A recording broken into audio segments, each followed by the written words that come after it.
අහස අපි දවස් පතා දැක්කත් අහසේ රහස් ගොඩක් තියෙනවා කියලා ඔයාලට හිතෙන්නේ නැද්ද?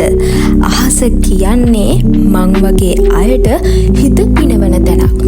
වලාකුළු හැඩයන්ගෙන් කතා හදන එකයි, රෝස පාට සඳ අතරින් ආලෝකය මවන එකයි, ඉර බැසගෙන යනකොට අඳුර මැද මනරම් තරු ගණන් කරගෙන බලා ඉන්න එකයි කියන්නේ මට ඇත්තටම දිව්‍ය ලෝකයක්. අහස කියන්නේ ඇත්තටම මායාකාර දෙයක්.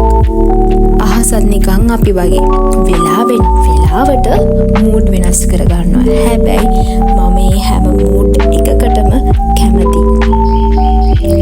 උදේට සංසුන් නිල පැහැයකින් දිලසනවා.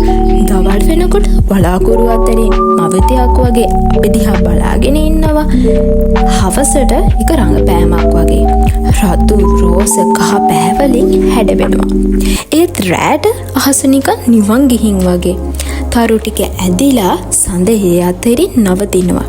ඉතින් අහස කියනවා මටත් හැඟීම් තියෙනවා කියලා.